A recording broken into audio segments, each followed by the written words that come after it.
அளவுக்கு மிஞ்சினால் அமிர்தமும் நஞ்சு அப்படின்னு சொல்லுவாங்க. அது உண்மைதான். ஒருத்தருக்கு அளவுக்கு மீறிய புகழ் வந்துட்டுதுன்னு வச்சுக்கங்க, அது கூட ஆபத்தாக போயிடுறது உண்டு. பழங்காலத்துல எல்லாம் கிரேக்க தேசத்தில் ஒரு பழக்கம் உண்டாம். அதாவது யாராவது ஒருத்தரை நாடு கடத்தணும்னா அதுக்கு ஒரு வழி உண்டு. அதாவது ஒருத்தரை நாடு கடத்தணும்னு மக்கள் விரும்புகிறாங்கன்னு வச்சுங்களேன், அவர் பேரை ஒரு மண்பாண்ட ஓட்டுச்சில்லில் எழுதி அதை ஒரு குறிப்பிட்ட பொது இடத்துல போட்டுற வேண்டியது, அவ்வளவுதான். இது மாதிரி பல பேர் போட்டுக்கிட்டே இருப்பாங்க. எல்லாம் அப்படியே குவிஞ்சு போயிடும். அந்த ஓட்டாஞ்சில்லு குவியலில் யாருடைய பேர் அதிகமாக இருக்குதோ அந்த நபரை ஒரு 10 ஆண்டுகள் நாடு கடத்தி விடுவாங்க. இது அந்த ஊர் வழக்கமாக. ஒரு நாள் அந்த குவியலுக்கு பக்கத்தில் ஒரு ஆள் நின்றுக்கிட்டு இருக்கிறான். அவன் கையில் ஒரு ஓட்டாஞ்சில்லு வச்சுருக்கிறான். அதில் யாரோட பேரையோ எழுதணும், எழுதி அந்த இடத்துல போடணுங்கிறது அவன் ஆசை. ஆனால் அவன் படிக்காதவன், அதனால் எழுத தெரியல. யாராவது அந்த வழியாக வர்றாங்களான்னு பார்த்துக்கிட்டே நின்றுக்கிட்டு இருந்தான். ஒரு பெரியவர் வந்துக்கிட்டு இருந்தார். அவர்கிட்ட ஓடினான். கையில் இருந்த மண்பாண்ட சில்லை கொடுத்தான். ஐயா, இதில் ஒரு பேர் எழுதி கொடுங்களேன்னா. அந்த பெரியவர் அதை வாங்கி கையில் வச்சுக்கிட்டு, என்ன பேர் எழுதணும் சொல்லு அப்படின்னா. இவன் சொன்னான், அரிஸ்டைடிஸ் அப்படின்னு எழுதுங்க அப்படின்னா. இதை கேட்டதும் அந்த பெரியவருக்கு அதிர்ச்சி. ஏன்னா அவர் தான் அரிஸ்டைடிஸ், தத்துவ மேதை அரிஸ்டைடிஸ் அவர். இருந்தாலும் நான் தான் அதுங்கிறத காட்டிக்காமல் அந்த ஆளுகிட்ட கேட்டார். அது சரிப்பா, அரிஸ்டைடிஸுங்கிற பேரை எழுத சொல்கிற, அவர் உனக்கு என்ன கெடுதல் பண்ணார்? அவர் பேரை இதில் எழுத சொல்கிறியே அப்படின்னு கேட்டிருக்கார்.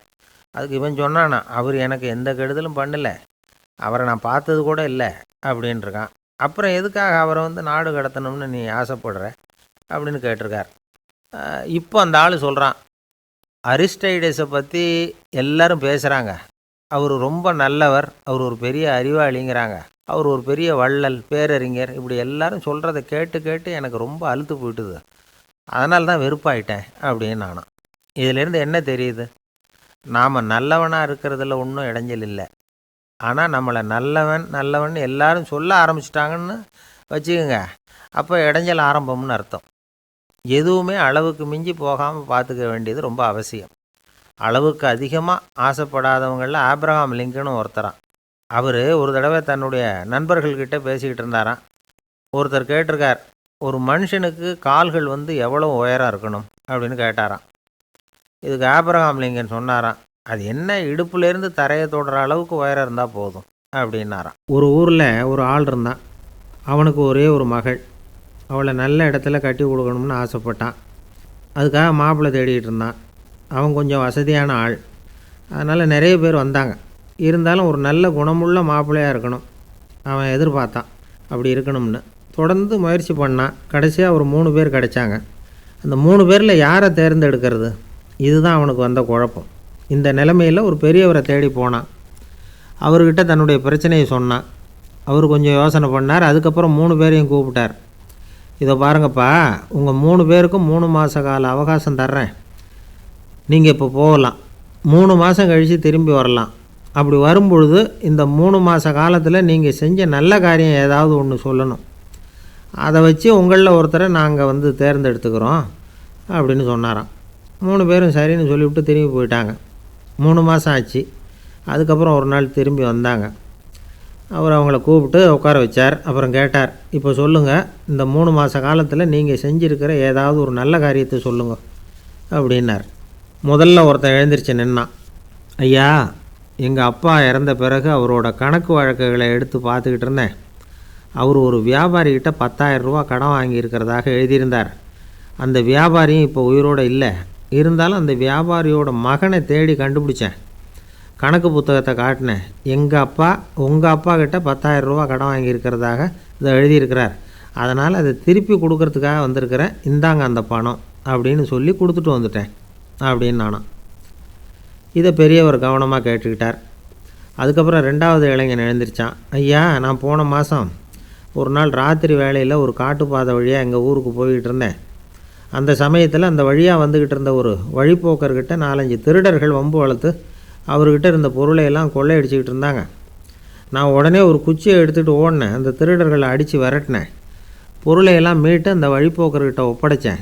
அவரை பத்திரமா அழைச்சிக்கிட்டு போய் அவர் வீட்டில் விட்டுட்டு வந்தேன் அப்படின்னு நானும். இதையும் பெரியவர் கவனமாக கேட்டுக்கிட்டார். அடுத்தபடியாக 3வது இளைஞன் எழுந்திரிச்சான். ஐயா, போன மாதம் ஒரு நாள் நான் ஒரு மலைப்பாதை வழியாக போய்கிட்டு இருந்தேன். மலைப்பாதை விளிம்பில் ஒரு மதகு கட்டை, அது மேலே ஒரு ஆள் படுத்து தூங்கிட்டு இருந்தான்.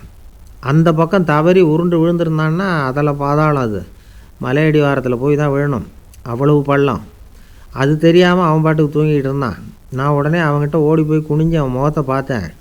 அப்போ தான் புரிஞ்சுது, அவன் ஏற்கனவே எனக்கு தெரியும், அவனை எனக்கு நிறைய கெடுதல் பண்ணியிருக்கிறான், இடைஞ்சல் கொடுத்தவன். இருந்தாலும் ஐயோ பாவம்னு நினச்சி அவனை எழுப்பி பாதுகாப்பாக வேற ஒரு இடத்துல படுக்க வச்சுட்டு வந்தேன் அப்படின்னு நானாம். பெரியவர் இதையும் கேட்டுக்கிட்டார். அதுக்கப்புறம் அவங்க 3 பேரையும் பார்த்து, நீங்கள் போகலாம், நாங்கள் யோசித்து முடிவு பண்ணி உங்களுக்கு சொல்லி அனுப்புகிறோம் அப்படின்னாராம். அந்த இளைஞர்கள் புறப்பட்டு போயிட்டாங்க. அதுக்கப்புறம் அந்த பெண்ணோட அப்பாவை பார்த்து சொன்னார், இந்த 3 பேருமே நல்ல பிள்ளைங்க தான், அதில் ஒன்றும் சந்தேகம் இல்லை. இருந்தாலும் இந்த 3 பேர் செஞ்ச செயல்களையும் ஒப்பிட்டு பார்க்க வேண்டியிருக்கு. முதல் இளைஞன் நேர்மைக்கு எடுத்துக்காட்டாக விளங்குறான். இந்த காலத்தில் இது மாதிரி இளைஞர்களை பார்க்குறது ரொம்ப கஷ்டம்தான். இருந்தாலும் அவன் கடமையை தான் செஞ்சான். 2வது இளைஞன் நல்ல வீரன், தைரியசாலி. ஒரு வீரன் எதை செய்யணுமோ அதைத்தான் இவன் செஞ்சான். இவன் ஒரு லட்சிய மனிதன். 3வது இளைஞன் தன்னுடைய பகைவனுக்கே உதவி செஞ்சுருக்கான். அவன் உயிரை காப்பாற்றியிருக்கிறான். பகைவனுக்கு அருள்வதுங்கிறது ஒரு சாதாரண மனுஷனால் செய்யக்கூடிய காரியம் இல்லை. பகையை மறக்கிறதும் பகைவனுக்கு அருள்வதும் தெய்வீக பண்புகள். அதனால் இவனையே உன்னுடைய மகளுக்கு ஏற்ற மாப்பிள்ளையாக தேர்ந்தெடுக்கலாம் அப்படின்னு சொன்னாங்களாம். ஒரு நல்ல நாளில் அவங்களுக்கு திருமணம் நல்ல விதமாக நடந்து முடிஞ்சுதான். இது சுவாமி சின்மயானந்தர் சொல்லியிருக்கிற ஒரு கதை. இதிலேருந்து நாம் புரிந்து கொள்ள வேண்டிய ஒரு கருத்து, நமக்கு கெடுதல் பண்ணவங்களுக்கும் நாம் நல்லது செய்யணும். ஆனால் நடைமுறையில் அப்படி நம்மளால் செய்ய முடியறதில்ல, அதுதான் சிக்கல். நம்மால் ஒருத்தங்கிட்ட கேட்டேன், ஏண்டா உன்னுடைய பகைவன் ஒருத்தன் அது மாதிரி ஒரு மலைப்பாதை மதகு கட்டையில் படுத்திருந்தா உடனே நீ என்ன நினைப்ப அப்படின்னு கேட்டோம். இது ஒரு அருமையான சந்தர்ப்பம்னு நினைப்பேன் அப்படின்னா. எதுக்குன்னு கேட்டோம். அவனை அந்த பக்கமாக உருட்டி கீழே தள்ளுறதுக்கு அப்படின்னா. அள்ள அள்ள குறையாதது அட்சய பாத்திரம், அது நமக்கு தெரியும், கேள்விப்பட்டிருக்கிறோம். ஆனால் போட போட நிரம்பாத ஒரு பாத்திரம் உண்டு. அது என்ன தெரியுமா? நம்மளில் பல பேர்கிட்ட அந்த பாத்திரம் உண்டு. அதுதான் பேராசை அப்படிங்கிற பாத்திரம். அதை நிறைவு செய்யவே முடியாது. பேராசையை பற்றி சுஃபி இலக்கியத்தில் ஒரு பிரபலமான கதை உண்டாம். அதை ஒரு பெரியவர் எடுத்து சொல்லியிருக்கிறார். ஒரு மன்னர் நகர்வலம் போயிட்டுருக்கார். ஒரு பிச்சைக்காரன் மன்னர் எதிரில் வரான். பிச்சை போடுங்கோங்கிறான். என்னுடைய அமைதியை கெடுக்காதே போங்கிறார் மன்னர். அவன் சிரிக்கிறான். அரசே, உங்களுடைய அமைதி கெடக்கூடிய நிலையில் இருந்தால் அதுக்கு பேர் அமைதியே கிடையாது அப்படின்னு நானா. எதிரில் நிற்கிறது வெறும் பிச்சைக்காரன் இல்லை, யோகி அப்படிங்கிறத மன்னர் புரிஞ்சுக்கிட்டார். துறவியே, உங்களுக்கு என்ன வேணும்னாலும் கேளுங்க, கொடுக்குறேன்னாராம். அந்த துறவி மறுபடியும் சிரிக்கிறார். அரசே, உங்களால் முடியாததையெல்லாம் கொடுக்க முடியும்னு சத்தியம் செய்யாதீங்க அப்படின்னார். மன்னருக்கு கோபம் வந்துட்டுது. என்ன இவர் இப்படி சொல்கிறாரே அப்படின்னு நினச்சார். நகர்வலத்தை பாதியிலேயே நிறுத்தினார். வாங்க அரண்மனைக்குன்னார். துறவியை அழைச்சிக்கிட்டு அரண்மனைக்கு வந்துட்டார். துறவி தன்கிட்ட இருந்த பிச்சை பாத்திரத்தை நீட்டினார். இது நிறைய எனக்கு பொற்காசுகள் வேணும் அப்படின்னாராம். அவ்வளவு தானா, இது ஒரு பெரிய காரியமா அப்படின்னு கையை தட்டினாராம் மன்னர். ஒரு பெரிய தாம்பாளம் நிறைய பொற்காசுகள் சேர்ந்தது. அதை அள்ளி போட்டார். போட போட அந்த பிச்சை பாத்திரம் நிரம்பவே இல்லை. பொற்காசுகள் போட போட அவ்வளவையும் உள்ளே வாங்கிக்கிட்டே இருக்குது. அரசாங்க கஜானாவே காலி ஆகிட்டுது.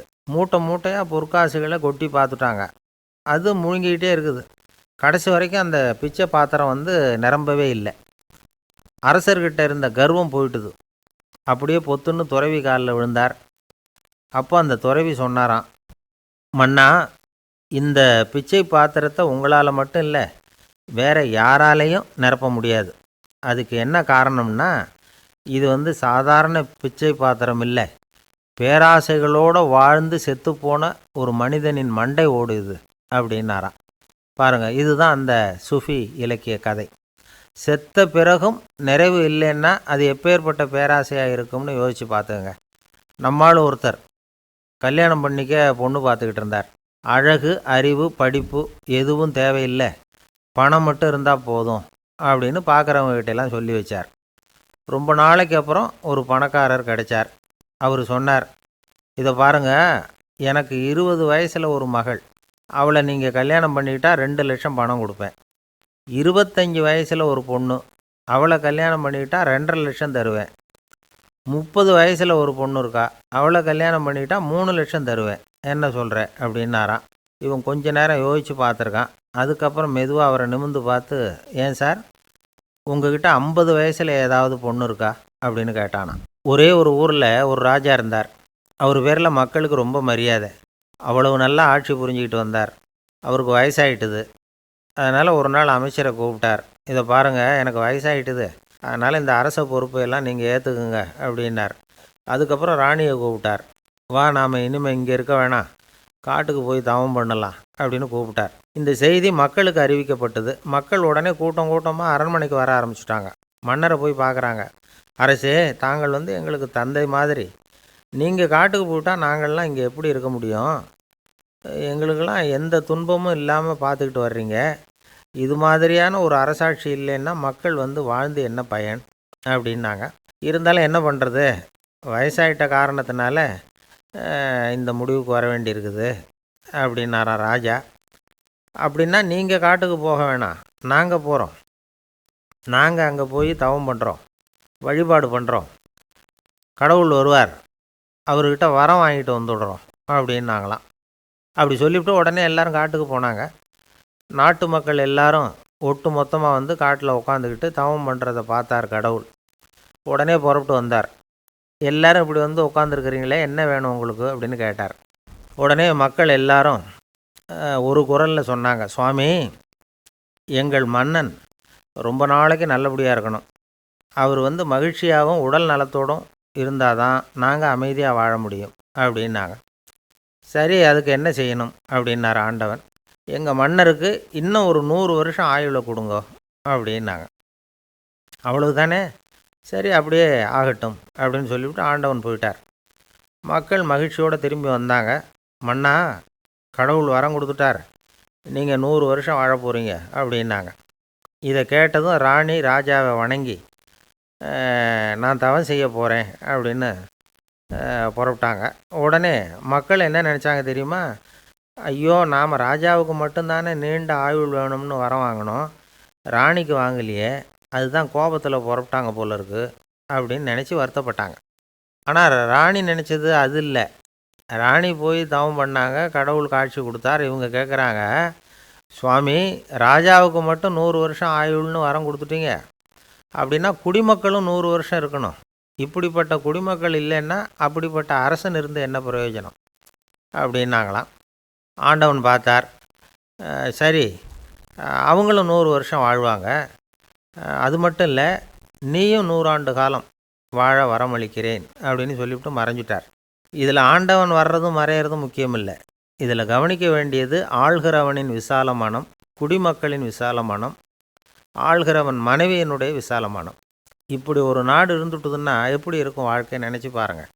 அதனால தான் பெரியவங்கள்லாம் சொல்கிறாங்க, இதய வாசல் திறந்தே இருக்கணும், இதயத்தின் கதவுகளை மூடாதீங்க அப்படின்னு சொல்லுவாங்க. என்கிட்ட ஒருத்தர் சொன்னார், என்னுடைய இதய வாசல் எப்பவும் திறந்தே தான் இருக்குதுன்னார். எதனால் அப்படி சொல்கிறீங்க அப்படின்னு கேட்டோம். டாக்டரே சொல்லிவிட்டார், என்னுடைய இதயத்தில் ஒரு ஓட்டை இருக்குது அப்படின்னு, வால்வு சரியில்லையா அப்படிங்கிறார். ஒருத்தரை பார்த்து உன்னுடைய நண்பர்கள் யார் அப்படின்னு ஒரு கேள்வி கேட்டு பாருங்கள், கொஞ்சம் யோசித்து பதில் சொல்லுவாங்க. அவங்கக்கிட்டேயே உன்னுடைய எதிரிகள் யார் அப்படின்னு கேளுங்க, கடகடன்னு ஒப்பிச்சிருவாங்க. நம்ம மனசு இருக்க, அது எப்படின்னா, நம்ம நண்பர்களை விட எதிரிகளை அது நல்லா ஞாபகத்தில் வச்சுக்கும். இது ஒரு ஆச்சரியமான உண்மை. உங்களால் நண்பர்களை மறந்துட முடியும், ஆனால் எதிரிகளை மறந்துட முடியாது.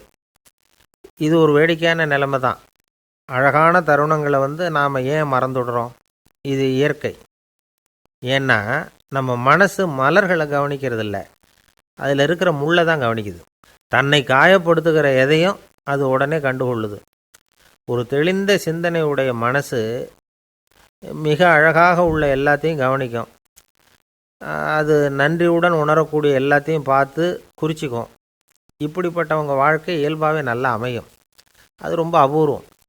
மனசில் உள்ள ஒரு சிறிய அமைப்பை மாற்றுவதை பொறுத்து தான் இந்த விஷயம் அப்படிங்கிறார் ஓஷோ. ஒரு யூத கோவில் இருந்து தான், அது யூதர்களின் மடமாகவும் இருந்தது. அங்கே ஒரு தலைமை குரு, அவர் ரொம்ப கண்டிப்பானவர். அந்த கோவிலை ஒட்டி ஒரு தோட்டம். ஒரு நாள் காலையில் அந்த தோட்டத்தில் 2 இளம் யூதர்கள் நடந்து போய்கிட்டு இருக்கிறாங்க. காலையில் 1 மணி நேரம், மாலையில் 1 மணி நேரம் அவங்க அந்த தோட்டத்தில் நடக்கிறதுக்கு அனுமதி உண்டு. மற்ற நேரங்களில் அவங்க மத புத்தகங்களை படிக்கணும், பிற விதிமுறைகளை கடைபிடிக்கணும். அந்த 2 பேருமே தொடர்ந்து புகைப்பிடிக்கிற பழக்கம் உள்ளவங்க. ஆனால் கோவில் மடத்தில் இருக்கிறப்போ அவங்க புகைப்பிடிக்க முடியாது, அது கடுமையான குற்றம். சரி, நாம் தோட்டத்தில் இருக்கிறப்போவாவது புகைப்பிடிக்கலாமா அப்படின்னு ஒரு ஆசை அவங்க 2 பேருக்குமே. இருந்தாலும் பயம். இப்படி கேட்டால் மதகுரு என்ன சொல்லுவாரோ அல்லது என்ன செய்வாரோங்கிற பயம். இப்படியே கொஞ்ச நாள் ஆச்சு. ஒரு நாள் அந்த 2 பேரில் ஒருத்தன் ரொம்ப கலங்கி போய் அந்த கோவிலிருந்து வெளியில் வந்துக்கிட்டு இருந்தான். வந்தவன் நேராக தோட்டத்து பக்கம் போனான்.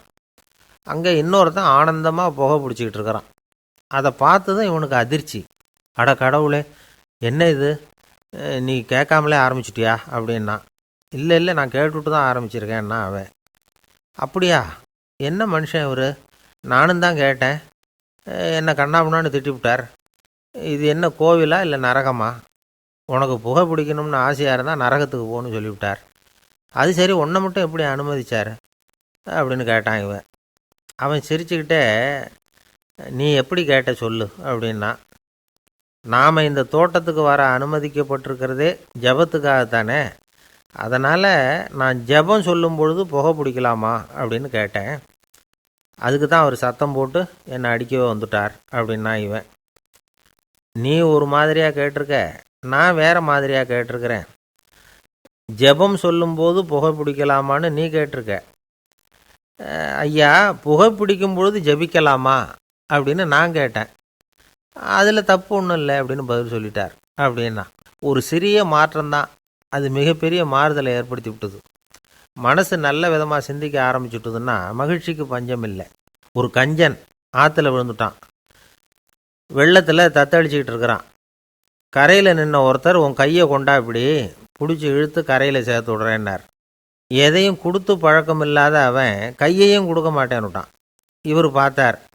உன் கையை கொடுன்னு சொல்கிறதுக்கு பதிலாக நான் என் கையை கொடுக்குறேன், பிடிச்சிக்கோ அப்படின்னார். அவன் கப்புன்னு பிடிச்சிக்கிட்டான், இழுத்து கரையில் போட்டார். நம்மளில் சில பேர் ரொம்ப தைரியமாக இருப்பாங்க.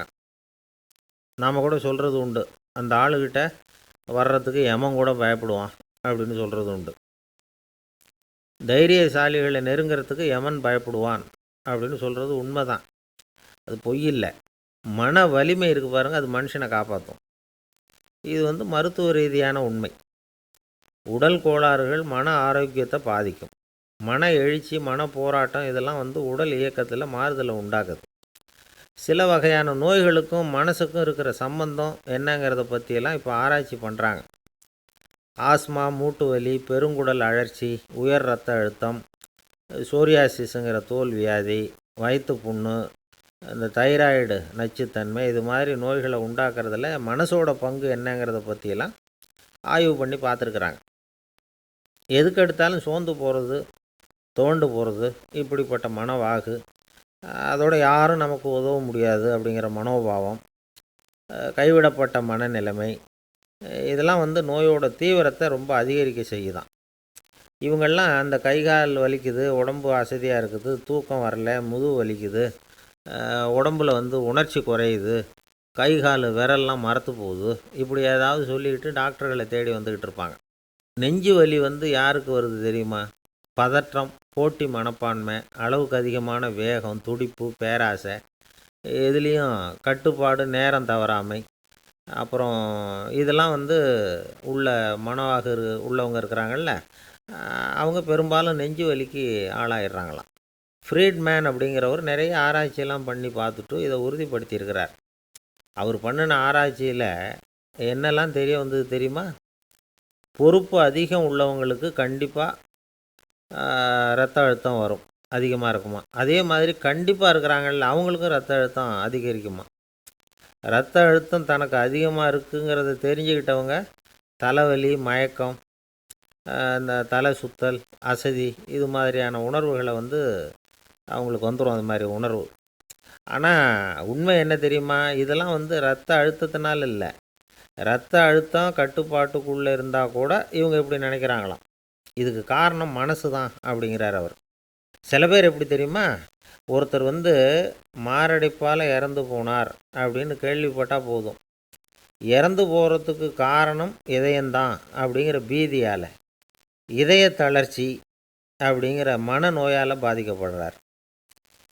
இவங்கெல்லாம் அடிக்கடி தங்களுடைய இதய பகுதியை தொட்டு பார்த்துக்குவாங்க, நாடியை பிடிச்சி பார்த்துக்குவாங்க, அடிக்கடி மூச்சை உள்ளுக்கு இழுத்து வெளியில் விட்டு வலி வருதா அப்படின்னு பார்த்துக்கிட்டு இருப்பாங்க.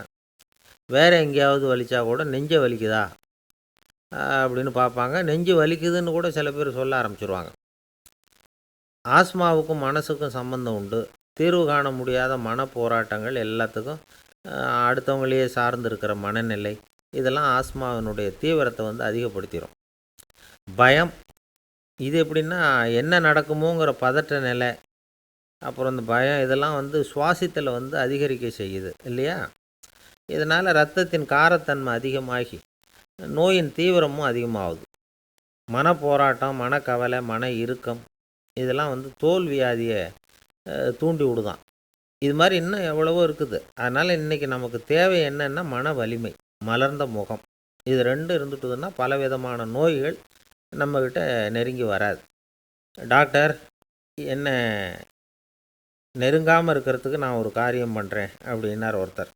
அவர் என்ன அர்த்தத்தில் சொன்னார்னா, டாக்டர் அவரை நெருங்காமல் இருக்கிறதுக்கு அவர் ஒரு காரியம் பண்ணுறாராம். நண்பர்கிட்ட சொன்னார்.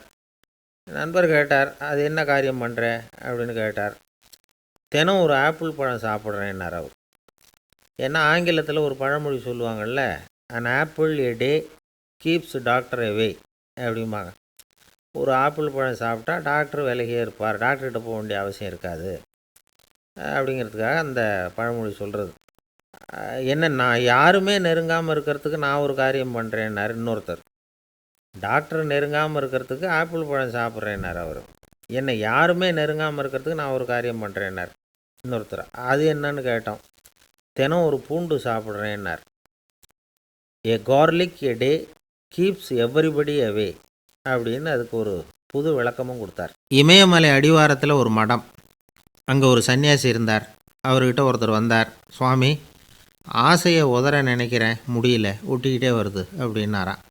இப்படி உட்கார, ஒரு கதை சொல்கிறேன் அப்படின்னு சொல்லி அவர் சொல்ல ஆரம்பித்தாராம். அவர் சொன்ன கதை என்னென்னா, ஒரு ஊரில் ஒரு ஆள் இருந்தான். அவன் பேர் குப்புசாமி. அவன்கிட்ட எப்பவும் ஒரு பழைய தொப்பி இருக்கும், விடவே மாட்டான். அதனால் அவனை எல்லோரும் தொப்பி சாமி அப்படின்னு தான் கூப்பிடுறது வழக்கம்.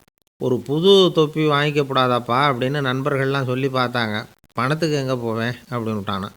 பணம் வச்சுருக்கான், செலவு பண்ண மனசு வரல, மகா கஞ்சன். பழைய பாட்டில்கள்லாம் வாங்கி விற்றுக்கிட்டு இருந்தான். அப்படி ஒரு தடவை பழைய கண்ணாடி சாமான்களை ஏலத்தில் எடுத்தப்போ அதில் ஒரு அருமையான சென்ட்டு பாட்டில் கிடச்சிது. உடனே ஒரு ஐடியா பண்ணான். அந்த சென்ட்டை சின்ன சின்ன பாட்டில்களில் அடைச்சி ஜன்னல் ஓரமாக அடுக்கி வச்சுட்டான். அதை விற்றா நிறைய பணம் கிடைக்குமே.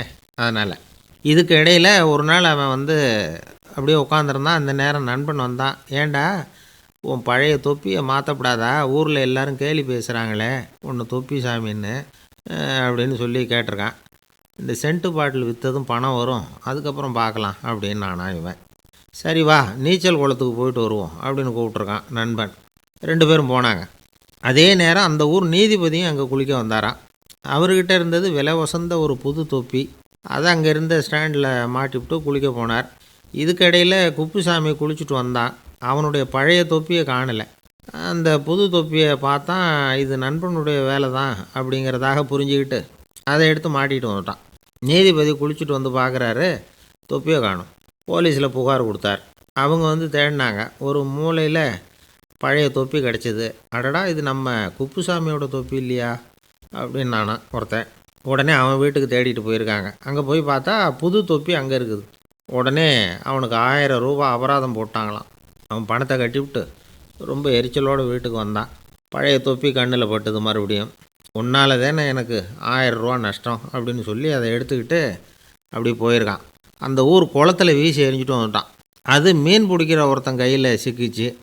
அவன் வர்ற வழியில் அதை எடுத்து வேகமாக வீசி எறிஞ்சான். அது நேராக குப்புசாமி வீட்டு ஜன்னல் வழியாக உள்ளே இந்த சென்ட்டு பாட்டில்கள் மேலே விழுந்து எல்லாம் உடஞ்சி நொறுங்கி போச்சு. குப்புசாமி பார்த்தான். தோட்டத்தில் ஆழமாக ஒரு குழியை வெட்டினான். அந்த தொப்பியை போட்டான், மூடிவிட்டான். இதை அடுத்த வீட்டுக்காரன் பார்த்தான். ஏதோ புதையல் தான் வச்சுருக்கான் போல இருக்குன்னு நினச்சான். போலீஸில் போய் புகார் கொடுத்துட்டான். மறுபடியும் போலீஸ் குழியை தோண்டினாங்க. பழைய தொப்பி மறுபடியும் வெளியில் வந்தது. எல்லோரும் சிரிக்கிறாங்க. அன்னைக்கு ராத்திரியே அந்த தொப்பியை எடுத்துக்கிட்டு நேராக புறப்பட்டான். ஒரு கல்லில் அதை சேர்த்து கட்டி குடிநீர் தொட்டி இருக்கும்ல, அதில் போட்டுட்டு வந்துட்டான். இனிமேல் என்ன பண்ணும் பார்ப்போன்னு.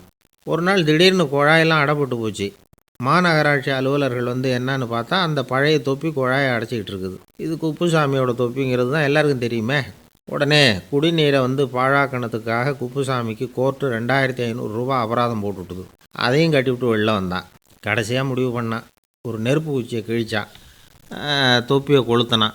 எரிஞ்சுது. எடுத்து வெளில எரிஞ்சான். கொஞ்ச நேரத்தில் தீ அணைப்பு படம் வந்துட்டுது. ஆமாம், இவன் எடுத்து எரிஞ்சது வெளியில் விழுந்து வீட்டு கூரையே பற்றிக்கிட்டு எரிய ஆரம்பிச்சுட்டுது. அவனோட பணத்தாசையும் அதோடு சேர்ந்து எரிஞ்சு போச்சான். இப்படி ஒரு கதை. இந்த கதையை சொல்லி முடித்தார் அந்த இமயமலை அடிவாரத்தில் இருந்த சன்னியாசி. இப்போ அந்த குப்புசாமி எங்கே இருக்கிறான்னு கேட்டார் எதிரில் இருந்தவர். இதோ உன் எதிரிலே இருக்கிறான், நான் தான் அந்த குப்புசாமி அப்படின்னாரான் அந்த சன்னியாசி. அந்த குப்புசாமிகிட்ட இருந்தது மாதிரி ஒரு பழைய தொப்பி நம்ம ஒவ்வொருத்தர்கிட்டையும் உண்டு. அதை எப்படி தொலைக்கிறதுன்னு தெரியாமல் தடுமாறிக்கிட்டு இருக்கிறோம். அது என்ன தொப்பிங்கிறீங்களா? அதுதான் நம்மை சூழ்ந்திருக்கிற மாயை அப்படிங்கிறார் சுவாமி சின்மயானந்தர். மெய்ஞானம் கிடைக்கிறப்போ மாயை வந்து எரிஞ்சு போகும் அப்படிங்கிறது அவருடைய கருத்து. நம்மால் ஒருத்தர் வேகமாக ஓடி வந்தார். காலில் மாட்டியிருந்த பழைய செருப்பு ரெண்டையும் ஆவேசமாக தூக்கி ஒரு கிணத்துல போட்டுட்டு வெறுங்காலோடு நடந்து வந்துக்கிட்டு இருக்கிறார். ஏன் அப்படி பண்ணீங்க அப்படின்னு கேட்டோம். அந்த செருப்புக்கு சொந்தக்காரன் வந்து பின்னாடி வந்துக்கிட்டு இருக்கிறான், அதனால் அப்படி பண்ணேன் அப்படிங்கிறார் இவர். ஒரு மனுஷனுக்கு 3 விதத்தில் கர்வம் உண்டாகிறதுக்கு வாய்ப்பு உண்டு. பணம், பதவி, புகழ். பணம் அதிகமாக வந்தால் கர்வம் வரலாம். பதவி பெருசாக வந்துட்டுதுன்னா கர்வம் வரலாம். புகழ் அதிகமாக போனாலும் கர்வம் வரலாம். இந்த 3 வகையான கர்வத்துக்கும் இடம் கொடுக்காமல் இருக்கிறாங்க பாருங்கள், அவங்க தான் சிறந்த மனிதர்கள். ஒரு பெரிய பொறுப்பில் இருக்கிறவங்களுக்கு கர்வம் வந்துடக்கூடாது. அப்படி வந்துட்டுதுன்னா அது எல்லாருக்கும் இடைஞ்சல். ஒரு ராஜா இருந்தார். அவர் ஒரு நாள் தன்னுடைய தலைநகரத்தை சுற்றி வந்துக்கிட்டு இருந்தார். ஒரு இடத்துல ஒரு அழகான நிலத்தை பார்த்தார். ஆஹா, இந்த இடத்துல நமக்குன்னு ஒரு மாளிகையை கட்டினா எவ்வளோ நல்லாயிருக்கும் அப்படின்னு நினச்சார். ராஜா நினச்சா அது முடியாத காரியமா? சரி, இந்த நிலம் யாருக்கு சொந்தம்னு விசாரிங்க அப்படின்னார் பக்கத்தில் இருந்தவங்கக்கிட்ட. அவங்கெல்லாம் ஓடி போய் விசாரித்தாங்க. அந்த இடம் வந்து ஒரு வயசான கிழவிக்கு சொந்தம், வயசான அம்மாவுக்கு சொந்தமாக. அந்த அம்மா தான் அதில் ஒரு குடிசையை போட்டு குடியிருந்துகிட்டு இருக்கிறாங்க. சரி, அந்த நிலத்துக்கு வந்து ஒரு விலையை நிர்ணயம் பண்ணி அதை அந்த வயசான அம்மாக்கிட்ட கொடுத்துருங்கோ அப்படின்னு உத்தரவு போட்டார் ராஜா. ஆனால் அந்த அம்மா இது எங்கள் பூர்வீக இடம், இதை விற்க மாட்டேன் அப்படின்னு சொல்லிவிட்டுது. சரி, 2 பங்கு விலை கொடுக்குறோம்னு சொல்லி பாருங்க அப்படின்னாங்க. அப்படியே சொன்னாங்க அரண்மனை ஆட்கள். அதுக்கும் சம்மதிக்கலை அந்த அம்மா. இதை கேள்விப்பட்டதும் ராஜாவுக்கு கோபம் வந்துட்டுது. தன்னுடைய ஆளுங்களை கூப்பிட்டார். போய் அந்த குடிசையை பிரித்து எறிங்க, காசெல்லாம் ஒன்றும் கொடுக்காதீங்க அப்படின்னு கத்தினார். அவ்வளோதான். அடுத்த நிமிஷம் அரண்மனை ஆசாமிகள் போனாங்க, குடிசையை பிரித்து எரிஞ்சாங்க. அந்த வயசான அம்மா இருக்குது, அதுவும் அந்த இடத்த விட்டு துரத்தி விட்டாங்க. அந்த இடத்துல ஒரு அரச மாளிகையை கட்டி முடிச்சிட்டாங்க. அந்த வயசான அம்மா பாவம், ராஜாவே இப்படி பண்ணால் யார்கிட்ட போய் முறையிட முடியும்? ஒரு ஞானி இருந்தார், அவர்கிட்ட போய் சொன்னாங்க. அவர் இவங்க சொன்னதை கேட்டு மனசில் வச்சுக்கிட்டார். ஒரு நாள் அந்த ராஜாவே இந்த ஞானியை கூப்பிட்டார். புதுசாக ஒரு மாளிகை கட்டியிருக்கிறேன், வந்து பாருங்கன்னு. சரின்னு சொல்லி இந்த பெரியவர் ஒரு நாள் அந்த மாளிகைக்கு போனார். சும்மா போகல, ஒரு கழுதையையும் ஓட்டிகிட்டு போனார். கொஞ்சம் சாக்குகள், வெத்து சாக்கு, அதையும் எடுத்து கழுதை முதுகில் போட்டு கழுதையை ஓட்டிகிட்டு போகிறார். ராஜா பார்த்தார். அவருக்கு இது ஆச்சரியமாக இருந்தது. என்ன இது, மாளிகைக்கு வந்துட்டு போங்கன்னு கூப்பிட்டா கழுதை சாக்கு இதெல்லாம் கொண்டு வராரே, ஒன்றும் புரியலையேன்னு நினச்சார். எதுக்காக இதெல்லாம்னு கேட்டார். அரசருடைய தோட்டத்திலேருந்து கொஞ்சம் மண் எடுத்துகிட்டு போகிறதுக்கு ஆசைப்பட்றேன், அதுக்கு நீங்கள் அனுமதி கொடுக்கணும் அப்படின்னாரு இவர். இது என்ன வேடிக்கையான கோரிக்கையாக இருக்குது அப்படின்னு நினச்சார் ராஜா. இருந்தாலும் மண்ணு தானே கேட்குறாரு, எடுத்துகிட்டு போகட்டுமே அப்படின்னு நினச்சார். சரின்னு அனுமதி கொடுத்தார். அந்த பெரியவர் தோட்டத்துக்கு போனார், மண்ணை வெட்டினார், சாக்கில் போட்டு நிரப்புனார். ராஜாவை கொஞ்சம் கிட்ட வாங்கன்னு கூப்பிட்டார். இந்த மண் மூட்டையை தூக்கி கழுதையோட முதுகில் வைக்கணும், கொஞ்சம் உதவி பண்ணுங்கன்னார். ஓ, பண்ணுறேனே அப்படின்னு சொல்லி ராஜா கிட்ட போனார். மூட்டையை தூக்கி பார்க்குறாரு, முடியல, திணறி போட்டார். இப்போ அந்த ஞானி பேசினாராம். அரசே, இந்த ஒரு சாக்கு மண்ணையே உங்களால் தூக்க முடியல. அந்த கிழவிகிட்ட இருந்து அந்த அக்கிரமமாக அபகரித்த இந்த தோட்டம் பூராவையும் சுமக்கணும்னு ஆசைப்படுறீங்களே, அது உங்களால் முடியுமா அப்படின்னு கேட்டாராம். ராஜா யோசனை பண்ண ஆரம்பித்தார். தன்னுடைய செயலுக்காக வருத்தப்பட்டாராம். அந்த வயசான அம்மாவை உடனடியாக வரவழைச்சார். தாயே, தப்பு பண்ணிட்டேன், என்னை மன்னிச்சுக்குங்க. இன்னையிலேருந்து இந்த மாளிகையும் தோட்டமும் உங்களுக்கு தான் சொந்தம் அப்படின்னு சொல்லிவிட்டாராம். போகிறப்ப இந்த உலகத்திலேருந்து எண்ணத்தை எடுத்துகிட்டு போக போகிறோம், அதனால் ரொம்பவும் அலட்டிக்க வேண்டியதில்லை, கர்வப்பட வேண்டியதில்லை அப்படிங்கிறது ஒரு பெரிய உபதேசம். ஒரு பெரிய மனுஷன் சாக கிடந்தார். ரொம்பவும் அழுதார். ஏன் அழறீங்க அப்படின்னு கேட்டாங்க சுற்றி இருந்தவங்க. நான் சாகிறதுக்காக கவலைப்படலை, நான் நம்ம ஜனங்களுக்காக எவ்வளவோ காரியம்லாம் செஞ்சுக்கிட்டு வந்தேன். நான் செஞ்சுக்கிட்டு வந்த சேவையை இனிமேல் யார் செய்ய போகிறாங்க, அது யாரால் முடியும், அதை நினச்சி தான் அழறேன் அப்படின்னாராம். ஒருத்தர் முன்னாடி வந்தார். அதுக்காக நீங்கள் கவலைப்படாதீங்க, உங்கள் சேவையை தொடர்ந்து செய்கிறதுக்கு என்ன மாதிரி இளைஞர் பட்டாலும் தயாராக இருக்குது. இருந்தாலும் எங்கள் கவலை என்னென்னா அப்படின்னு இழுத்தார். என்ன சொல்லுங்கன்னு கேட்டார் அவர்.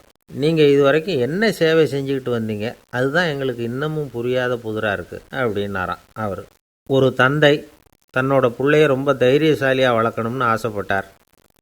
அதுக்காக அவனை கூப்பிட்டு உட்கார வச்சு இப்படி உபதேசம் பண்ணார். இதை பாருப்பா, நான் உன்னாட்டம் இருக்கிறப்போலாம் எதுக்கும் பயப்பட மாட்டேன், ரொம்ப துணிச்சலாக இருப்பேன். ஒரு நாள் ஒரு அப்பாவி எலியை ஒரு பூனை துரத்திட்டு ஓடிச்சு. நான் உடனே என்ன செஞ்சேன் தெரியுமா? அந்த பூனையை பிடிச்சேன், அது வாலில் ஒரு பட்டாசு சரத்தை கட்டினேன், கொளுத்தி விட்டேன், படபடன்னு வெடிக்க ஆரம்பிச்சுட்டுது. அது துள்ளிக்கிட்டு அங்கேயும் இங்கேயும் ஓடி இருக்கு பாரு ஓட்டம், ரொம்ப தமாஷு அப்படின்னார் அப்பா. இப்படி சொல்லிவிட்டு பையனை பார்த்து, இதை கேட்குறதுக்கு உனக்கும் துணிச்சல் வருதா, நான் என்னுடைய செயலை நீ கேட்குறப்போ உனக்கு துணிச்சல் வருதா அப்படின்னு கேட்டார். வருதுன்னா பையன். எப்படின்னா அப்படிங்கிற விவரத்தையும் சொன்னான் அவன். அதாவது, எலியை விரட்டினத்துக்காக பூனை வாலில் பட்டாசு கொளுத்துனீங்க நீங்கள், பூனையை விரட்டினத்துக்காக உங்கள் கழுத்தில் பட்டாசு சரத்தை மாட்டினா என்னென்னு தோணுது எனக்கு அப்படின்னு நான் பையன். பையனோட துணிச்சல் அப்பாவே நடுங்க வச்சுட்டுது. அது சரி, ஒரு அப்பா பிள்ளைக்கு இப்படியா உபதேசம் பண்ணுறது? எல்லாருக்கிட்டையும் அன்பாக பழகிறது எப்படி அப்படின்னு சொல்லி கொடுக்கணும். பிஞ்சு உள்ளங்களில் நஞ்சை தூவலாமா? ஒரு நாள் விநாயகர் ஒரு பூனையோடு விளையாடிக்கிட்டு இருந்தாராம். அப்படி ஆசையாக விளையாடிக்கிட்டு இருந்தப்போ அவரோட கை நகம் தவறுதெல்லாம் பூனையோட முகத்தில் பட்டுட்டு தான். அது ஒரு சின்ன கீறலை உண்டாகி விட்டுது. அப்பா அவர் அதை ஒரு பெருசாக நினைக்கல. கொஞ்ச நேரத்துக்கு அப்புறம் விநாயகர் வீட்டுக்கு வந்தார். அவங்க அம்மா பார்வதி தேவியை பார்த்தார். பார்வதி தேவி கன்னத்தில் விரலால் கீறினது மாதிரி ஒரு அடையாளம் இருந்தது. விநாயகருக்கு அதிர்ச்சி, ஆச்சரியம். நம்ம அம்மா இந்த உலகத்துக்கே தாயார், அப்பேற்பட்ட அவங்க முகத்திலேயே கீறலை உண்டாக்கக்கூடியவங்க யாராக இருக்க முடியும் அப்படின்னு யோசனை பண்ணார். தாயே, உன்னுடைய கன்னத்தில் இந்த வடு எப்படிம்மா ஏற்பட்டதுன்னு கேட்டார். குழந்தாய், இது நீ செஞ்ச காரியம்தான்ப்பா, உன்னுடைய கை நகம் கீறினதுனால ஏற்பட்ட வடு தான் இது அப்படின்னாங்க அவங்க. விநாயகர் திடுக்கிட்டு போட்டார். எப்படிம்மா அது? நான் எந்த காலத்துலேயும் ஒன்று அப்படி கீறினதாக எனக்கு நினைவு இல்லையே அப்படின்னார். இன்னைக்கு காலையில் ஒரு பூனையை கீறினதை நீ மறந்துட்டியா அப்படின்னாங்க அந்த அம்மா. விநாயகர் திகைச்சு போய் நின்னார். பார்வதி தேவி சொன்னாங்க, இதை பார்ப்பா, இந்த உலகத்தில் இருக்கக்கூடிய எல்லா உயிர்கள்லேயும் நான் இருக்கிறேன், நான் தான் இந்த உலகமாக ஆகியிருக்கிறேன். ஆகையினால நீ யாரை துன்புறுத்தினாலும் அது உண்மையிலேயே என்ன துன்புறுத்தினதாக தான் வந்து முடியும் அப்படின்னாங்க. விநாயகர் மனசுக்குள்ளே ஒரு வெளிச்சம் ஏற்பட்டு தான். அதுக்கப்புறம் அவர் யாரையுமே கல்யாணம் பண்ணிக்காததுக்கு அதுதான் காரணமாக. இந்த உலகத்தில் எல்லாரையும், இங்கே இருக்கிற எல்லாத்தையும் தாயின் வடிவமாக அவர் பார்க்க ஆரம்பிச்சிட்டாராம். குருதேவர் ராமகிருஷ்ணர் இந்த கதையை எடுத்து சொல்லியிருக்கிறார். நபிகள் நாயகம் ஒரு தடவை ஒரு நாற்காலியில் உட்காந்து என்னமோ யோசனை பண்ணிகிட்டு இருந்திருக்கிறார். அப்போ அவரோட உடையில் ஒரு கீழ்ப்பகுதி தரையில் படிஞ்சு கிடந்திருக்குது. அங்கே விளையாடிக்கிட்டு இருந்த ஒரு பூனை அது மேலே வந்து படுத்து தூங்கி போச்சு. தொழுகை செய்ய வேண்டிய நேரம் வந்துட்டுது. நபிகள் நாயகம் எழுந்திருக்க பார்த்தார். அப்போ தான் பூனை தன்னோட உடை மேலே படுத்து தூங்கிட்டு இருக்கிறது கண்ணில் படுது. பூனையோட தூக்கத்தை கலைக்க விரும்பல அவர். தன்னுடைய சகோதரியை கூப்பிட்டார். ஒரு கத்திரிக்கோல் எடுத்துகிட்டு வர சொன்னார். பூனை படுத்திருந்த உடைப்பகுதி மட்டும் இருக்குல்ல, அதை மட்டும் அதோட கத்திரிச்சு விட்டுட்டு அதுக்கப்புறம் அவர் எழுந்திரிச்சு தொழுகைக்கு போனாராம். அதாவது, பிற உயிர்கள்கிட்ட எப்படி அன்பு காட்டணுங்கிறத பெரியவங்க எவ்வளவோ விதத்தில் நமக்கு எடுத்து காட்டியிருக்கிறாங்க. இருந்தாலும் எத்தனை பேர் மனசில் அதெல்லாம் உரைச்சிருக்குது? நாமளும் நம்ம ட்ரெஸ்ஸு மேலே ஒரு பூனை படுத்திருந்தா ஒரு கத்தரிக்கோலை தான் தேடுவோம், எடுத்துக்கிட்டு வர சொல்லுவோம். துணியை வெட்டுறதுக்கு பதிலாக இல்லை அதோட வாலை வெட்டினா என்ன அப்படின்னு தோணும். ஒரு ஆள் ரொம்ப பிரியமாக ஒரு பூனையை ஆற்றுல குளிப்பாட்டிக்கிட்டு இருந்தானா. எப்படி? அந்த பூனையை ஆற்று தண்ணியில் அமுக்கி அமுக்கி குளிப்பாட்டிக்கிட்டு இருக்கிறான். அந்த வழியாக போன பெரியவர் ஒருத்தர் இதை பார்த்தார். இதை பார்ப்பா, பூனையை அது மாதிரி ஆற்று தண்ணியில் அமுக்கி குளிப்பாட்டாத, மூச்சு திணறி செத்து போடும் அப்படின்னு அட்வைஸ் பண்ணார். நீ போய் அவன் வேலையை பார்த்துக்கிட்டு, எனக்கு எல்லாம் தெரியும்னா இவன். சரின்னு அவர் போயிட்டார். கொஞ்ச நேரம் கழித்து அவரே அந்த வழியாக திரும்பி வந்துக்கிட்டு இருந்தார். ஆற்றுல பூனையை குளிப்பாட்டிக்கிட்டு இருந்தவன் அழுதுகிட்டு உட்காந்துருக்கிறான். பக்கத்தில் அந்த பூனை செத்து கிடக்குது.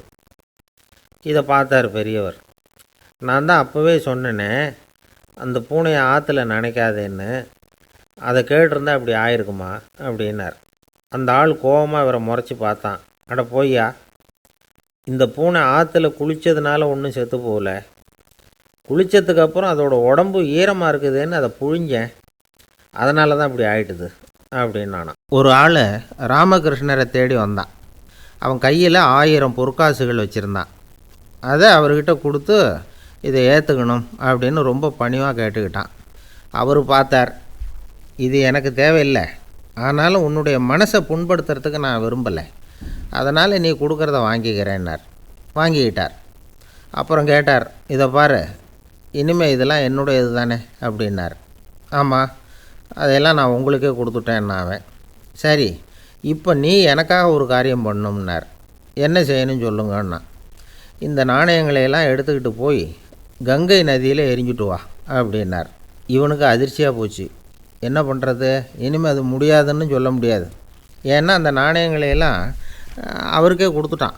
இனிமேல் அதெல்லாம் இவனுடையது இல்லை. பேசாமல் அவ்வளவையும் அள்ளிக்கிட்டு ஆத்தங்கரைக்கு போனான். போனவன் ரொம்ப நேரம் திரும்பியே வரல. ராமகிருஷ்ணருக்கு சந்தேகம். என்ன ஆச்சு அந்த மனுஷனுக்கு? காசுகளோடு அந்த கங்கையில் குதிச்சுட்டானா? போகும்பொழுதே ஒரு மாதிரியாக தான் போனான். போய் என்னன்னு பார்த்துட்டு வாங்க அப்படின்னார். அங்கே இருந்த ஒருத்தர் ஓடி போய் பார்த்தார். அவர் போய் பார்க்கும்பொழுது அவன் அங்கேயே இருந்தான். அதுக்கப்புறம் அவர் திரும்பி வந்தார். வந்து விவரத்தை சொன்னார்.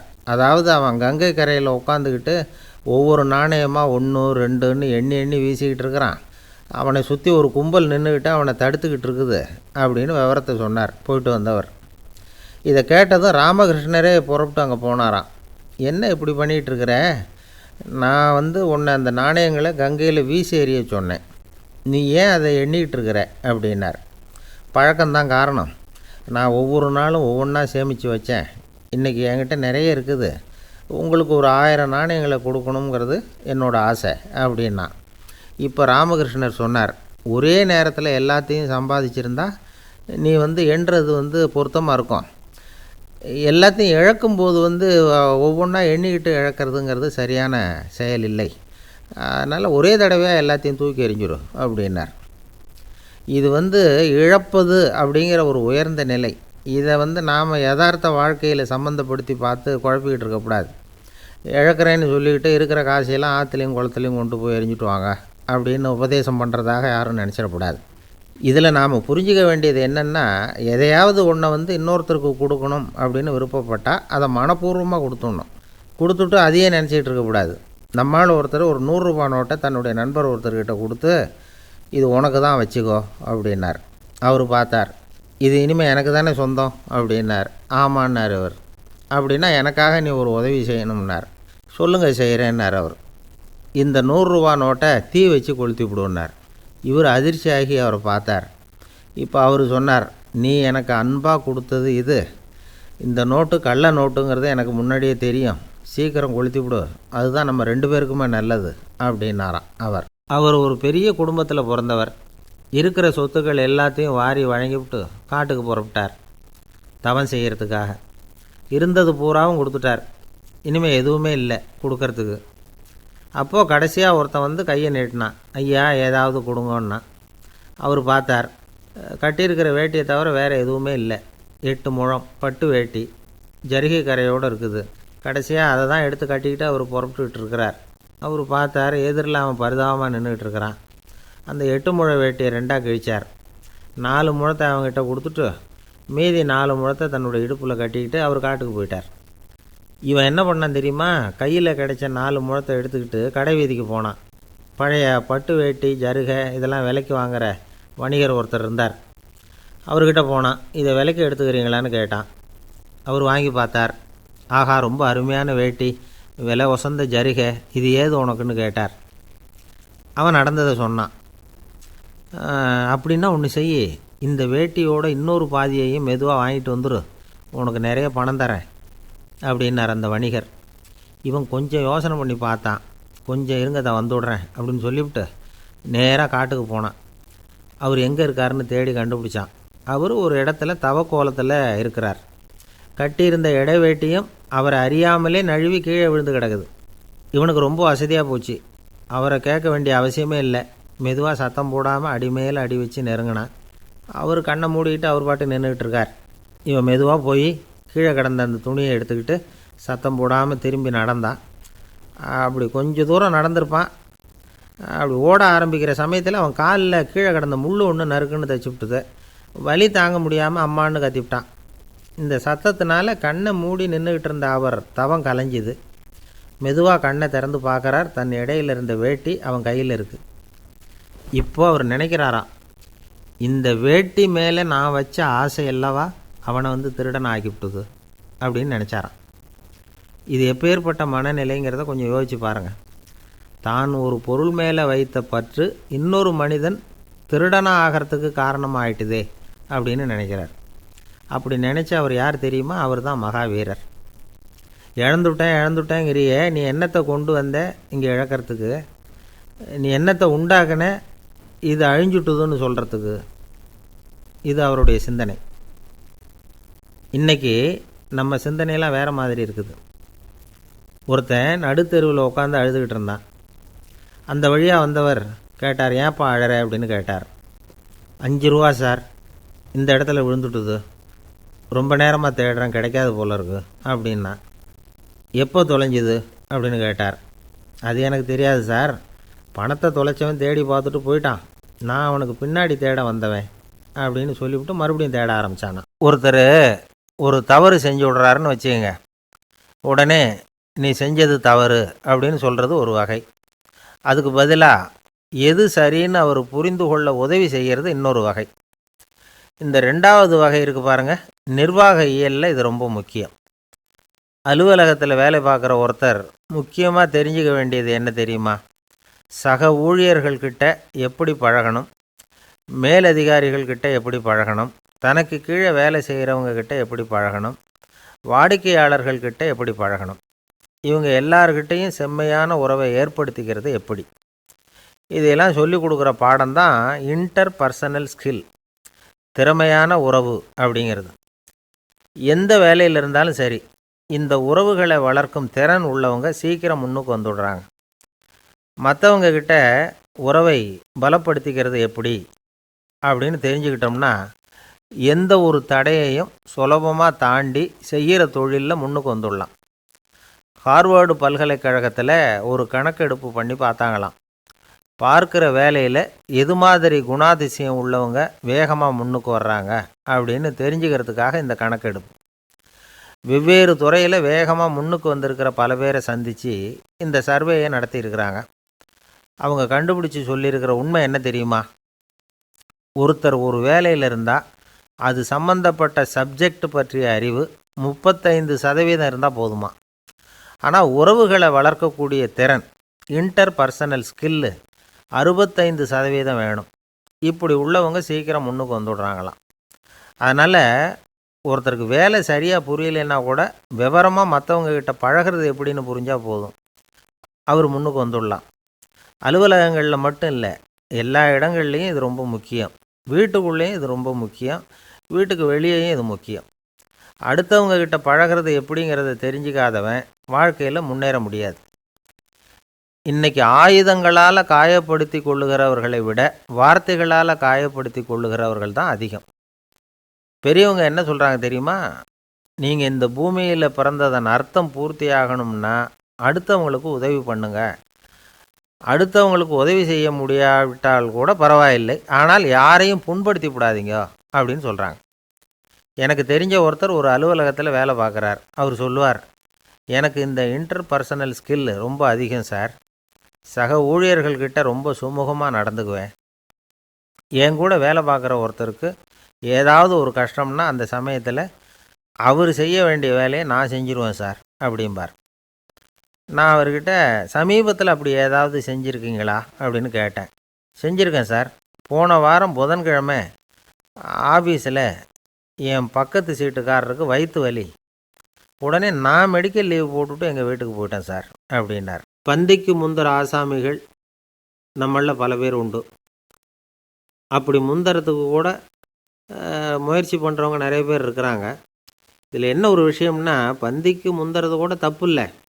ஆனால் அப்படி ஒரு விருந்தில் ஆளாக போய் உட்காந்து சாப்பிட்டா கூட வெளியில் வர்றப்ப என்ன பெரிய விருந்து வச்சுட்டான், சாம்பாரில் உப்பு இல்லை, ரசத்தில் காரம் இல்லை அப்படின்னு குறை சொல்லிகிட்டே வர்றது இருக்குது பாருங்கள். அது சரியில்லை, நாகரிகமும் இல்லை. கல்யாண பத்திரிகையில் என்ன போட்டிருக்குது, என் பொண்ணுக்கும் இன்னார் பையனுக்கும் கல்யாணம், எல்லாரும் குடும்பத்தோடு வந்திருந்து மணமக்களை வந்து ஆசீர்வதிக்கணும், இப்படி தானே போட்டிருக்கோம். குடும்பத்தோடு வந்து விருந்து சாப்பிட்டு சாப்பாடு எப்படி இருக்குன்னு அபிப்பிராயம் சொல்லிவிட்டு போங்க அப்படின்னா போட்டிருக்கு கல்யாண பத்திரிகையில். ஒருத்தர் வீட்டு விசேஷத்துக்கு போயிருக்கோம்னா எவ்வளவோ அசௌகரியங்கள் நமக்கு ஏற்படலாம். ஏராளமான கூட்டம் வந்திருக்கும். எல்லாரையும் அவங்க வந்து தனித்தனியாக கவனிச்சிக்கிட்டு இருக்க முடியாது. நாம் தான் அனுசரித்து நடந்துக்கணும். நாமளாக போய் வாழ்த்த வேண்டியவங்களை வாழ்த்தி விட்டு வந்து சேரணும். அதை விட்டுட்டு பத்திரிக்கை கொடுத்தானேன்னு போனேன், கவனிப்பே சரியில்லை அப்படின்னு புலம்பிக்கிட்டு இருக்கக்கூடாது. ஒரு விருந்துக்கு போனால் அங்கே எப்படி நடந்துக்கணும் அப்படிங்கிறத பற்றி கூட அனுபவசாலிகள் சில விவரங்கள்லாம் சொல்லியிருக்கிறாங்க. இந்த காலத்தில் கல்யாணம், பிறந்த நாள், அது இதுன்னு நிறைய விருந்துகள் நடக்குது. அதெல்லாம் எதுக்காக? மனித உறவுகளை வளர்த்துக்கிறதுக்காக தான், வேறு எதுக்கு? ஒரு விருந்துக்கு போனால் அமைதியாக பொறுமையாக போய் உட்காரணும். அடித்து பிடிச்சிக்கிட்டு இடத்த பிடிக்க போகிறேன் அப்படின்னு நிற்கக்கூடாது. முதல் பந்தி நடந்துக்கிட்டு இருந்தால் அது முடிஞ்சு இலை எடுத்து சுத்தம் பண்ணதுக்கு அப்புறம் போய் உட்கார்றது தான் நாகரீகம். இலை எடுக்கிறதுக்கு முன்னாடியே அங்கே போய் உட்காந்தா நல்லா இருக்காது. நீங்கள் சாப்பிட்டுட்டு உட்காந்துருக்கீங்களா, சாப்பிட்றதுக்கு உட்காந்துருக்கீங்களா, பார்க்குறவங்களுக்கு சந்தேகம் வந்துடும். அதே மாதிரி இலையில் எல்லா ஐட்டமும் பரிமாறினதுக்கு அப்புறம் சாப்பிட ஆரம்பிக்கணும். ஒவ்வொரு ஐட்டமாக வைக்க வைக்க நாம் பாட்டுக்கு எடுத்து உள்ளே தள்ளிகிட்டே இருந்தோம்னா எதை வச்சோம் எதை வைக்கலன்னு பரிமாறினவரே குழம்பி போயிடுவார். ஏன்னா எப்போ பார்த்தாலும் இலை காலியாகவே இருக்கும். சாப்பிட்றப்போ உங்கள் சாப்பாட்டையே நீங்கள் கவனிக்கணும். அடுத்தவங்க இலையில் என்ன இருக்குது, பக்கத்தில் இருக்கிறவர் எதை அதிகமாக சாப்பிட்றார், இதெல்லாம் நமக்கு என்னத்துக்கு? எல்லாரும் சாப்பிட்டு முடிக்கிற வரைக்கும் பொறுமையாக இருக்கிறது தான் நல்லது. நீங்கள் மட்டும் திடீர்னு பாதியில் எழுந்திரிச்சு பக்கத்தில் இருக்கிறவங்களுக்கு சங்கடமாக இருக்குமேங்கிறதெல்லாம் யோசிக்காமல் நீங்கள் பாட்டு எழுந்திரிச்சு போகக்கூடாது. பக்கத்தில் உள்ளவங்க உங்களை எழுந்திரிக்க சொன்னால் எழுந்திரிச்சு போகலாம். விருந்துகளில் சாப்பாட்டை வீணாக்கிறதே ஒரு நாகரிகமாக போட்டுது. இந்த காலத்தில் சாப்பாட்டுக்கே கஷ்டப்பட்டுக்கிட்டு பல பேர் இந்த உலகத்தில் இருக்கிறப்போ சாப்பாட்டை வீணாக்கிறது எவ்வளோ பெரிய மோசங்கிறத நினச்சி பார்க்கணும். வேணுங்கிற அளவுக்கு கேட்டு வாங்கி சாப்பிட்றது தான் முறை. விருந்தில் இந்த பஃபே அப்படின்னு சொல்லி ஒரு முறை சொல்கிறாங்கல்ல, அதாவது உணவு வகைகளையெல்லாம் பொதுவாக ஒரு இடத்துல வச்சுடுறது, நமக்கு தேவையானதை நாமே எடுத்து ஒரு தட்டில் போட்டுக்கிட்டு சாப்பிட வேண்டியது. இதில் கூட சில பேர் தேவைக்கு அதிகமாக எடுத்து போட்டுக்கிட்டு வீணாக்குறாங்க. சில சமயம் வந்து கடைசியாக சாப்பிட போகிறவங்களுக்கு எல்லா ஐட்டமும் கிடைக்காம போகலாம். அதை போய் பெருசு பண்ணிகிட்டு இருக்கக்கூடாது.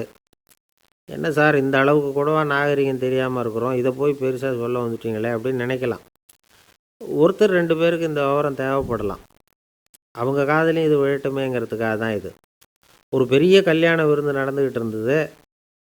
விருந்து மண்டபத்து வாசலில் ஒருத்தர் நின்றுக்கிட்டு வர்றவங்களையெல்லாம் ரொம்ப மரியாதையாக வணங்கி உள்ளே அனுப்பி வச்சுக்கிட்டு இருந்தார். எப்படி தெரியுமா? வர்றவங்க கையெல்லாம் பிடிச்சி முத்தம் கொடுத்து அதுக்கப்புறம் உள்ளே அனுப்பி வச்சுக்கிட்டு இருந்தாராம்.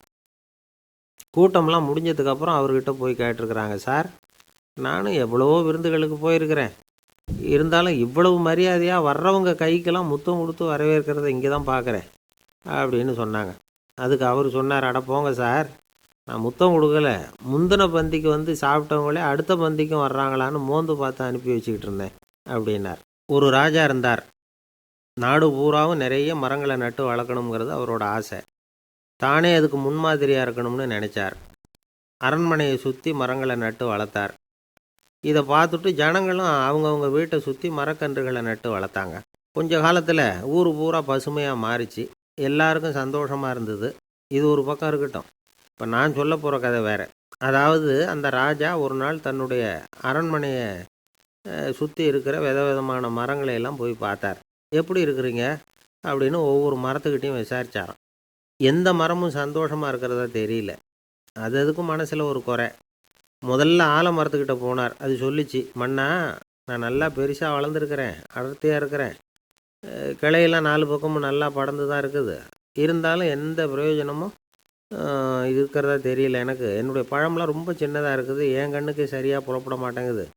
நான் இருக்கிற சைஸுக்கு என்னுடைய கிளையில் இருக்கிற பழம்லாம் எவ்வளோ பெருசாக இருக்கணும், அது இத்தினூண்டு இருக்கிறது எனக்கு பெரிய அவமானமாக இருக்குது. இப்படி இங்கே நின்றுக்கிட்டு இருக்கிறதே ரொம்ப கூச்சமாக இருக்குது. ஒரு நல்ல புயல் வந்ததுன்னா பேசாமல் சாஞ்சு விடலாமான்னு பார்க்குறேன் அப்படின்னு புலம்புது ஆலமரம். சரி இருக்கட்டும்னு நினச்சிக்கிட்டு ராஜா அடுத்தபடியாக ஒரு அத்தி மரத்துக்கிட்ட போனார். அதுவும் புலம்ப ஆரம்பிச்சுட்டுது. நான் கூட பெரிய மரம் தான், இல்லை இலையெல்லாம் அழகாக தான் இருக்குது, பழம் அழகாக இருக்குது, இருந்தாலும் உள்ள விஷயம் இல்லையே, அத்தி பழத்தை புட்டு பார்த்தா அத்தனையும் சொத்தை அப்படின்னு பழமொழியே உண்டாயிட்டுதே. இப்படி ஒரு கெட்ட பேரோடு நான் இருக்கணுமா அப்படின்னு புலம்புது அது. சரி இது இருக்கட்டும் அப்படின்னு சொல்லி அடுத்தபடியாக வேப்ப மரத்துக்கிட்ட போனார். அது தன்னுடைய வேதனையை வெளியிட்டுது. எனக்கு எவ்வளவோ மருத்துவ குணங்கள்லாம் இருக்கிறதா சொல்லிக்கிறாங்க, இருந்தாலும் என்ன பிரயோஜனம், என்னுடைய பழத்தை மனிதர்கள் யாரும் விரும்பி சாப்பிட்றது இல்லையே அப்படின்னுது. ராஜா அடுத்தாப்புல இருந்து ஒரு பனை மரத்துக்கிட்ட போனார். நான் நல்லா உயரமாக தான் வளர்ந்துருக்கிறேன், மற்ற மரங்கள்லாம் என்னை அண்ணாந்து தான் பார்க்கணும், இருந்தாலும் என்கிட்ட நிழலுக்காக யாரும் ஒதுங்கிறது இல்லையே அப்படின்னுது. என்ன இது எல்லா மரமும் இப்படி திருப்தி இல்லாமல் இருந்துக்கிட்டு இருக்குதே அப்படின்னு நினச்சிக்கிட்டே ராஜா அடுத்தபடியாக அங்கே இருந்த ஒரு பைன் மரத்துக்கிட்ட போனார். அழகாக உயரமாக பசுமையாக தான் இருந்தது, ஆனால் பழமோ பூவோ கிடையாது. அதை நினச்சி அது வருத்தப்பட்டுக்கிட்டு இருக்குது. ஓக் மரம் அது ஒன்று நின்றுட்டு இருந்தது. அது என்ன சொல்லிச்சுன்னா, இலை உதிர் காலத்தில் என் மேலே இருக்கிற எல்லா இலைகளும் உதிர்ந்து போடுது, முடி கொட்டின மனிதர்கள் மாதிரி மொட்டையாக நான் நிற்க வேண்டியிருக்குது, என்ன வாழ்க்கை இது அப்படின்னு சொல்லி அழுத்துக்கிட்டது. சரி புளிய மரம் என்ன சொல்லுது பார்ப்போம்னு அதுக்கிட்ட போனால், என்னுடைய நிழலில் யாருமே தங்க மாட்டாங்க, உடம்புக்கு சூடுன்னு ஒதுங்கி போயிடுவாங்க, அடிமரத்தை பார்த்தீங்கன்னா பட்டையெல்லாம் உறிஞ்சி பார்க்குறதுக்கே கேவலமாக இருப்பேன் அப்படின்னுது அது. முருங்கை மரம் என்ன சொல்லிச்சு தெரியுமா, என்னுடைய இலை காயெல்லாம் சாப்பிட்றவங்களுக்கு சத்து கொடுக்கறது வாசவம்தான், ஆனால் என் உடம்புல சத்தே கிடையாது, கொஞ்சம் வேகமாக காற்று அடிச்சதுன்னா முறிஞ்சி விழுந்துடுறேன், என்ன வாழ்க்கை இது அப்படின்னு சொல்லி அது வருத்தப்பட்டது. ராஜா யோசனை பண்ணார். என்ன இது மரங்கள் பூமியின் வரங்கள்னு சொல்கிறோம், மழை பெய்யறதுக்கு அதுதான் காரணம், பூமி செழிப்பாக இருக்கிறதுக்கும் அதுதான் காரணம், வீடு கட்டுறதுக்கு மரம், நாற்காலி செய்ய உபயோகப்படுத்துறதுக்கும் அதுதான் உபயோகப்படுது, மனுஷனுக்கு வேண்டிய ஆகாரங்களையும் கொடுக்குது, இப்படிலாம் இருந்தும் எல்லா மரமும் நிம்மதி இல்லாமல் இருந்துக்கிட்டு இருக்குதே அப்படின்னு நினச்சார். அப்போது அங்கே இருந்த ஒரு மகிழ மரம் அவர் கண்ணில் பட்டுது.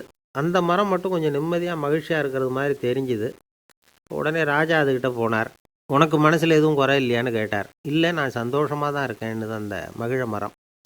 அப்படியான்னு ஆச்சரியமாக கேட்டார் ராஜா. ஆமாம் மன்னா, இந்த இடத்துல நீங்கள் ஒரு முருங்கை மரத்தையோ வேப்ப மரத்தையோ கூட நட்டிருக்கலாம், ஆனால் இந்த இடத்துல நடுறதுக்கு என்ன தேர்ந்தெடுத்துருக்குறீங்க, அதுவே எனக்கு பெருமை, அதுவே எனக்கு திருப்தி அப்படின்னு தான் மகிழ மரம். மகிழ மரம் சாதாரணமாக தான் இருக்கும், இளம் மஞ்சள் நிறத்தில் பூக்கள், அது காய்ந்தும் மனம் வீசும். மகிழ மரம் மாதிரி மன திருப்தியோடு வாழறதுக்கு நாம் கற்றுக்கணுமா. நாம் இந்த உலகத்தில் ஒரு நாயாவோ நரியாவோ கூட பிறந்திருக்கலாம், மனுஷனாக பிறந்திருக்கிறோம், அதுவே பெருமை தானே. இந்த நிறைவு தான் மகிழ்ச்சியின் ரகசியம். ஒரு பையன் அப்பா கிட்ட போய், அப்பா நீங்கள் இந்த உலகத்தில் ஒரு மனுஷனாக பிறந்தது என்னோட அதிர்ஷ்டம் நானா. ஏண்டா அப்படி சொல்கிறேன்னு இருக்கார் அப்பா. நீங்கள் ஒரு கரடியாக பிறந்திருந்தா இந்நேரம் நானும் ஒரு கரடி குட்டியாக தானே இருந்திருப்பேன் அப்படின்னு நானா பையன். ஒரு ஊரில் ஒரு ராஜா இருந்தார். அவர் ஒரு பூனை வளர்த்தார். ரொம்ப செல்லமாக அவர் அந்த பூனையை வளர்த்தார். அவர் என்ன பண்ணுவார் தெரியுமா, இரவு நேரத்தில் அந்த பூனையோட தலையில் ஒரு விளக்கை வச்சுருவார். அந்த பூனை ரொம்ப ஜாக்கிரதையாக அந்த விளக்கு கீழே விழுந்துடாமல் பார்த்துக்கும். தலையை ஆட்டாமல் ரொம்ப நிதானமாக ராஜா பின்னாடி நடந்து போய்கிட்டே இருக்கும். அந்த விளக்கு வெளிச்சத்தில் எல்லா வேலைகளையும் செஞ்சுருவார். கையில் ஒரு விளக்கை தனியாக எடுத்துகிட்டு போக வேண்டிய அவசியமே இல்லை. விளக்கை தூக்கிட்டு போகிற வேலையை அந்த பூனை பார்த்துக்கும். அதனால் ராஜாவுக்கு அந்த பூனை மேலே ரொம்ப பிரியம். மந்திரிகளையெல்லாம் கூப்பிட்டு அவங்கக்கிட்ட சொல்லுவார், பார்த்தீங்களா இந்த பூனை எவ்வளவு விசுவாசமாக நடக்குது, என் பேரில் எவ்வளவு மரியாதை பார்த்தீங்களா அதுக்கு அப்படிம்பார். இதை கேட்டுவிட்டு அங்கேருந்த அமைச்சர்களில் ஒருத்தர் சொன்னார், மன்னா நீங்கள் சொல்கிறது சரிதான், இருந்தாலும் இந்த பூனையோட விசுவாசத்தை நாம் கொஞ்சம் சோதித்து பார்க்க வேண்டியிருக்கு அப்படின்னாராம். சரி உங்கள் ஆசையை ஏன் கெடுக்கணும், நல்லா சோதித்து பாருங்கள் அப்படின்னு சொல்லிவிட்டார் ராஜா. உடனே அந்த அமைச்சர் என்ன பண்ணார் தெரியுமா, எங்கேயோ புறப்பட்டு போனார். ஒரு 5-6 எலிகளை பிடிச்சிக்கிட்டு வந்தார். அரண்மனையில் ராஜா ஏதோ வேலை பார்த்துக்கிட்டு இருக்கிறாரு. பக்கத்தில் அந்த பூனை ரொம்ப பணிவாக நின்றுக்கிட்டு இருக்குது. அது தலையில் விளக்கு எரிஞ்சிக்கிட்டு இருக்கு. அமைச்சர் தான் பிடிச்சிக்கிட்டு வந்த எலிகளை அந்த பூனை பார்வையில் படுறது மாதிரி எதிரில் விட்டார். அந்த எலிகள்லாம் அங்கேயும் இங்கேயும் ஓட ஆரம்பிச்சிது. அதை பார்த்தது பூனை, அவ்வளவுதான். தலையில் இருக்கிற விளக்கை பற்றியும் கவலைப்படலை, ராஜாவை பற்றியும் கவலைப்படலை. ஒரே பாய்ச்சலாக பாஞ்சு எலிகளை துரத்த ஆரம்பிச்சுட்டுது. தலையில் இருந்த விளக்கு எங்கேயோ போய் விழுந்தது, அணைஞ்சு போச்சு. இருட்டில் ராஜா தடுமாற ஆரம்பிச்சுட்டார். இந்த சமயத்தில் அந்த அமைச்சர் மறுபடியும் விளக்கை ஏற்றினார். வெளிச்சம் வந்தது. அதுக்கப்புறம் அந்த அமைச்சர் பேசினார். அரசே, பூனையோட விசுவாசத்தை பார்த்தீங்களா? எலி அது கண்ணில் படுற வரைக்கும் தான் விசுவாசமாக இருந்தது. அது மாதிரி எலியை பார்த்ததும் எல்லாத்தையும் விட்டுட்டு அதை துரத்த ஆரம்பிச்சுட்டு பார்த்தீங்களா? தான் அந்த பூனையை பற்றி நினச்சது தப்புங்கிறது அதுக்கப்புறம் தான் அந்த ராஜாவுக்கு புரிஞ்சுதான். சரி, இப்போ எதுக்கு இந்த கதையெல்லாம் அப்படிங்கிறீங்களா? இந்த பூனை மாதிரி தான் நம்ம மனசும். மனசை எவ்வளவு தான் பயிற்சி கொடுத்து பக்குவமாக வச்சுருந்தாலும் பார்க்குறதுக்கு பரமசாது மாதிரி தான் இருக்கும். பார்க்க வேண்டியதை பார்த்துட்டுதுன்னா பாஞ்சிரும். இந்த பூனை மாதிரி புலன் இன்ப பொருள்கள் கிட்டாத வரைக்கும் மனம் அடங்கி இருக்கிறது மாதிரி தான் தெரியும். கொஞ்சம் வாய்ப்பு கிடைச்சாலும் அது குதிக்க ஆரம்பிச்சிடும், தப்பு பண்ண ஆரம்பிச்சிடும். பெரிய பெரிய முனிவர்கள் வாழ்க்கையில் நடந்த வீழ்ச்சி இதை தான் நிரூபிக்குது. புலன்களின் ஆற்றல் அதிகம். அதனால் மனக்கட்டுப்பாடு பயிற்சிகளில் ரொம்ப எச்சரிக்கையாக இருக்கணுங்கிறார் சுவாமி சிவானந்தர். மது பழக்கத்தையே விட்டுவிட்டேன்னு உறுதியாக இருப்பான். கடை கண்ணில் பட்டுவிட்டுதுன்னா கால் அவனை கேட்காமலே இழுத்துக்கிட்டு உள்ளே போயிடும். இதுதான் மனசுங்கிறது. அதுதான் அந்த ராஜா வளர்த்த பூனை. நம்மால் ஒருத்தன் அந்த ராஜா பூனை தலையில் விளக்க வச்சது மாதிரி இவன் தன்னுடைய தலையிலேயே ஒரு விளக்கை ஏற்றி வச்சுக்கிட்டு என்னத்தையோ தேட ஆரம்பித்தான். தேடிக்கிட்டு இருக்கிறான். தலையை ஆட்டாமல் நிதானமாக நடந்து ரொம்ப நேரமாக தேடிகிட்டு இருக்கிறான். அந்த சமயம் அங்கே வந்த ஒருத்தர், என்னத்தை தேடுறீங்கன்னு கேட்டார். அதுதான் மறந்து போச்சு அப்படின்னு இழுத்தான். சரி, கொஞ்சம் இப்படி உட்காருங்க, ஞாபகம் வந்ததும் தேட ஆரம்பிக்கலாம் அப்படின்னார் அவர். இவன் கொஞ்ச நேரம் உட்காந்து யோசித்தான். அப்புறம் திடீர்னு எழுந்திரிச்சான். ஞாபகம் வந்துட்டுதுன்னா. என்னன்னு கேட்டார். எங்கள் வீட்டில் இருந்த விளக்கை எங்கே வச்சேன்னு தெரியல, அதை தான் தேடிக்கிட்டு இருக்கிறேன், ஏற்றி வைக்கலாம்னு பார்க்குறேன் அப்படின்னா.